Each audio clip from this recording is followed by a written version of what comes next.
అందరి వినియోగదారులలాగే ఈ వినియోగదారుడు కూడా బీమా గతంలో ఎన్నో ఎపిసోడ్లో మీకు చెప్పడం జరిగింది. పాలసీ తీసుకోవడానికి వాళ్ళు ఎంత ప్రయత్నాలు చేసి మనల్ని మభ్యపెట్టి మనకు ఆ పాలసీ వల్ల ఈ లాభాలు ఉన్నాయి ఆ లాభాలను చూపించి ఆఖరికి మన మనసును మార్చి పాలసీ తీసుకున్నప్పుడు ఇన్సూరెన్స్ కంపెనీలు ఎంత ప్రయత్నం చేస్తాయో పాలసీ తీసుకుని పాలసీ పరిహారం చెల్లించాల్సి వచ్చినప్పుడు అన్ని ఇబ్బందులకు గురి పెడతాయన్న విషయాన్ని ఇంచుమించు సుమారు 3-4 డిఫరెంట్ కేసెస్లో మీ ముందు ఉంచడం జరిగింది. అటువంటి కేసే ఈరోజు నేను చెప్తున్నాను. ఎందుకంటే ఇప్పుడు ఇవాళ ఇన్సూరెన్స్ ఒకప్పుడంటే అన్నీ కూడా ప్రభుత్వ ఆధీనంలో ఉండే సంస్థలే ఇన్సూరెన్స్ ఇచ్చేవి. ఇప్పుడు ప్రైవేట్ సంస్థలు కూడా ఇన్సూరెన్స్ ఇచ్చేస్తున్నాయి. ఇన్సూరెన్స్ కంపెనీలే కాదు, బ్యాంకులు కూడా ఇన్సూర్ చేస్తున్నాయి. అటువంటి బ్యాంకుల్లో హెచ్డిఎఫ్సి ఓ బ్యాంకు. హెచ్డిఎఫ్సి ఇన్సూరెన్స్ కంపెనీని కూడా ప్రమోట్ చేసింది. ఈ హెచ్డిఎఫ్సిలో మన వినియోగదారుడు ఎందుకన్నామంటే మనం అంతా వినియోగదారులమే కాబట్టి, ఏ వినియోగదారుడైనా మన ఆత్మ బంధువే కాబట్టి, ఏ వినియోగదారుడికి కష్టం వచ్చినా అది మన కష్టమే కాబట్టి ఈ దృష్టితో ఆలోచించండి. దేశవ్యాప్తంగా వినియోగదారులు ఐక్యతతో ఉంటారు, ఏకమై ఉంటారు, సంఘటితంగా ఉంటారు. వాళ్ళని ఎదిరించే శక్తి ఇంకెవరికీ ఉండదు. ఈ వినియోగదారులు సంఘటితంగా లేకపోవటం వల్ల ప్రతి ఒక్కళ్ళు కూడా మేము అది ఇవ్వం, ఇది చెయ్యం, ఆ క్లెయిమ్ ఇవ్వం, ఇలా మాట్లాడటం జరుగుతుంది. అందుచేత మీరు కొంచెం ఏ వినియోగదారుడి సమస్య అన్నా మన సమస్య అని కనుక మీరు భావిస్తే వినియోగదారుల ఐక్యతకి ఇది మొదటి మెట్టు. అవును కదా, మన తోటివాడే కదా అని మీరు ఆలోచించండి ఒక్క నిమిషం. ఒక వ్యాపారి ఒక వినియోగదారుని అవహేళన చేస్తుంటే, లేకపోతే ట్రైన్లో ఎక్కిన ఓ పాసెంజర్ని ఆ ట్రైన్లో ఉన్న రైల్వే అధికారి అవమానాలకు గురి చేస్తుంటే మనకేమి చేకుంటున్నట్టు ఉండదా? తోటి పాసెంజర్కి సహాయం వెళ్ళడానికి ఉండదా?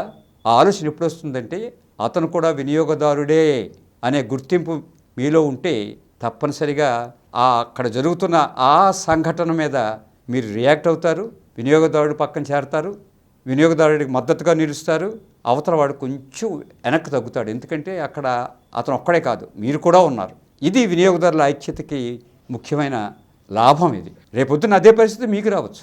ఇంకొక తోటి ప్రయాణికుడు, తోటి వినియోగదారుడు మీకు సపోర్ట్ చేసినప్పుడు మీకు కొంచెం బలం చేకూరుతుంది. మీరు ఒక్కరే అన్న ఆ బలహీనత పోతుంది. ఇది ఎందుకు చెప్పానంటే మనం అంతా వినియోగదారులమే. ఎవరో ఒక వినియోగదారుడు ఏదో ఒక విధంగా నిరాదరణకు గురయ్యాడు కాబట్టి పాపం అతనికి అలా అయిపోయిందని జాలిపట్టడం కాదు. అవసరమైతే మనం అక్కడ ఉన్నప్పుడే అది జరిగితే తప్పనిసరిగా అతను సపోర్ట్ చేయడానికి ప్రయత్నం చేద్దాం. ఇప్పుడు ఈ విషయంలో మనం సపోర్ట్ చేసేది ఏమీ లేదు. ఆ ఇన్సూరెన్స్ తీసుకున్న ఆయన కంటిన్యూస్గా ప్రతి ఏడాది ఆ పాలసీని రెన్యూ చేస్తూనే ఉన్నాడు. ఆ పాలసీ అమల్లో ఉన్న సమయంలో ఆయనకి ఏదైనా ప్రమాదం జరిగితే, ఆయన మరణిస్తే 50 లక్షలు ఇస్తామన్న వాగ్దానం ఆ హెచ్డిఎఫ్సి ఇన్సూరెన్స్ కంపెనీ చేసింది. సరే, దురదృష్టవశాత్తు ఈ వినియోగదారుడు మరణించడం జరిగింది. దానికి అతని భార్య ఇలాగ నా భర్త బీమా తీసుకోవడం జరిగింది, ఆ బీమా 50 లక్షలు పరిహారం ఉంది, అంచేత ఆ 50 లక్షలు మా కుటుంబానికి ఇప్పించండి అని ఆమె పిల్లలు చనిపోయిన తండ్రి బీమా గురించి క్లెయిమ్ చేశారు. ఈ ఇన్సూరెన్స్కి చెప్పానుగా భాగవతం ఎలా ఉంటుందంటే, మీరు క్లెయిమ్ పెట్టగానే ముందు ఆ క్లెయిమ్ని ఇవ్వకుండా ఉండటానికి ఏం చేయాలన్నది ఆలోచిస్తారు వాళ్ళు. ఎందుకంటే వాళ్ళు నష్టపోవడం ఎవరు సాధ్యం? కొంతమంది బూటకంగా కూడా ఇలాంటి పాలసీలు తీసుకోవచ్చు. వినియోగదారులు అంతా మంచిగానే ఉంటారని ఉండదు కదా, మోసగాళ్ళు కూడా ఈ రూపంలో వినియోగదారులుగా ఉంటారు. అందుచేత వాళ్ళు వాళ్ళ కంపెనీని ప్రొటెక్ట్ చేసుకోవడం కోసం అని చెప్పి అన్నీ వెతుకుతారు. ఈ క్లెయిమ్ని ఎలాగ మనం నిరాకరించవచ్చు అన్నది వాళ్ళ రీసెర్చ్ సబ్జెక్ట్ అన్నమాట. దానిలో ఏం చేశారంటే, ఈ పాలసీ హోల్డర్ ఆరోగ్యానికి సంబంధించిన రికార్డుల్ని వాళ్ళు సేకరించారు.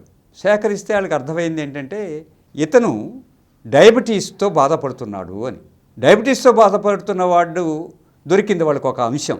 ఈ విషయాన్ని మాకు చెప్పకుండా మీరు పాలసీ తీసుకున్నారు కాబట్టి, చెప్పవలసిన విషయాన్ని మా నుంచి దాచారు కాబట్టి మీ క్లెయిమ్ నిరాకరిస్తున్నామని చెప్పి నిర్ద్వందంగా ఈ బీమా కంపెనీ ప్రకటించింది. దీంతో హతాశురాలైపోయింది ఆమె. ఆ విషయాన్ని కన్స్యూమర్ కమిషన్ ముందు పెట్టింది. ఇలాగే ఇవ్వవలసిన జెన్యూన్ క్లెయిమ్ కూడా వాళ్ళు ఇవ్వలేదు. వాళ్ళు చూపించిన కారణం ఏంటంటే, ఆయన షుగర్ వ్యాధితో బాధపడుతున్నారని, ఆ విషయాన్ని కంపెనీకి చెప్పలేదని నిరాకరించారు. దయచేసి మాకు న్యాయం చేయండి అని చెప్పి కన్స్యూమర్ కమిషన్ని ఈవిడ అభ్యర్థించింది. అటు ఇన్సూరెన్స్ కంపెనీ చెప్పవలసిన విషయాలని విన్నారు, ఏమి చెప్పిన విషయాలు విన్నారు. విని ఆ కన్స్యూమర్ కమిషన్ ఏం నిర్ణయం చేసిందంటే, మీరు ఈయనకి పాలసీ ఇచ్చే ముందే హెల్త్ చెకప్స్ చేయించారు. ఆ హెల్త్ చెకప్స్ రికార్డ్స్ని బట్టే మీరు ఆయనకి పాలసీ ఇచ్చారు. ఇప్పుడు మీ నుంచి ఏదో దాచారని మీరు చెప్పడంలో ఎక్కడ న్యాయం ఉంది? అందుచేత ఆ పాలసీ అమౌంట్ 50 లక్షలు పరిహారంతో పాటు కోర్టు ఖర్చులతో పాటు ఇవ్వాలని చెప్పి హెచ్డిఎఫ్సిని ఆదేశించింది. అందుచేత వినియోగదారులు ఏదైనా ఇటువంటి సమస్యలో చిక్కుకున్నప్పుడు నష్టపోయిన డబ్బుని తిరిగి రాబట్టుకోవడానికి ప్రయత్నించాలి తప్పించి బెంబేలు పడిపోయి ఏం చేయను ఇలాగైపోయింది, మా కుటుంబాన్ని పోషించాయని లేరు, చేతిలో పైసా లేదు, నేనేం చేయనని గోల పెట్టడం కాదు. కుటుంబానికి 50 లక్షలు వచ్చింది, పరిహారం వచ్చింది. ఇలాగ ప్రతి ఒక్క వినియోగదారుడు తన ప్రయత్నం తను చేస్తే తప్పనిసరిగా ఈ కన్స్యూమర్ ప్రొటెక్షన్ యాక్ట్ వాళ్ళని రక్షించడానికే ఉందని మనవి చేస్తూ సెలవు.